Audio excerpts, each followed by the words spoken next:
কিশোর gang এখন সমাজের জন্য এক ভয়ঙ্কর আতঙ্কের নাম।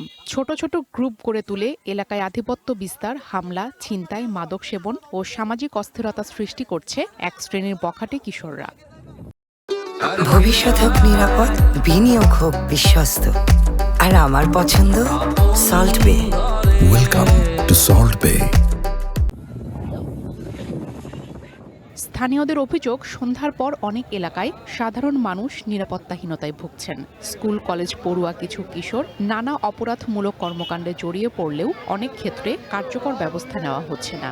শাসনটা উঠে যাওয়ার কারণে আজকের কিশোর গ্যাংয়ের এই অবস্থা পরিস্থিতি সৃষ্টি হয়েছে। ছেলে মেয়েও তাদের গার্জিয়ানের কথা শোনে না।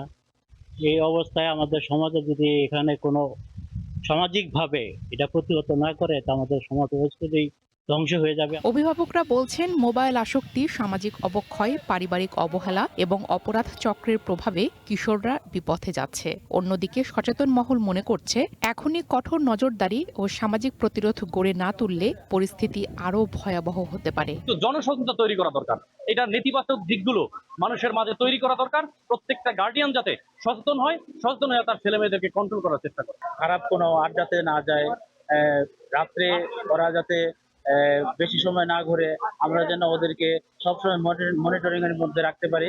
বিশেষজ্ঞরা বলছেন, কিশোরদের সঠিক দিক নির্দেশনা, খেলাধুলা ও সাংস্কৃতিক কর্মকাণ্ডে যুক্ত করা গেলে এই সমস্যা অনেকাংশে কমানো সম্ভব। তাদের মধ্যে যে পারিবারিক যে শিক্ষা আগে আমরা যেভাবে দিতে পারতাম, এখন সেই জায়গা থেকে আমরা আসলে সরে আসছি। এখানে আমাদের পরিবারের দায় যেমন কিছুটা আছে, আমাদের বর্তমান সমাজেরও কিছু দায় আছে। পিতামাতা যারা আছেন তাদের উচিত যে আমাদের সন্তানরা কোথায় যাচ্ছে, কি করছে, এবং তারা তাদের হাতে আমরা স্মার্টফোন দিয়ে দিচ্ছি, সেই স্মার্টফোনে যথাযথ ইউজ করছে কি করছে না সেই বিষয়টা একটু খেয়াল রাখা দরকার। স্থানীয় প্রশাসন জানিয়েছে, কিশোর গ্যাং দমনে অভিযান ও নজরদারি বাড়ানো হয়েছে। সবকিছু তো আইন দিয়ে আমাদের আইন প্রয়োগটা হচ্ছে শেষ ধাপ, কিন্তু তার আগে যে কিছু সফট অ্যাপ্রোচ থাকে, পরিবার কেন্দ্রিক কিছু অনুশাসন, ধর্মীয় অনুশাসনের বিষয় থাকে, সমাজে কিছু অনুশাসন, সবাই মিলে এগিয়ে আসতে হবে। সবাই মিলে এগিয়ে এসে এই জায়গাগুলোকে গুরুত্ব দিয়ে আমাদের কাজ করতে হবে। পরিবার, শিক্ষা প্রতিষ্ঠান ও সমাজের সবাইকে একসাথে কাজ করার আহ্বান জানান তিনি।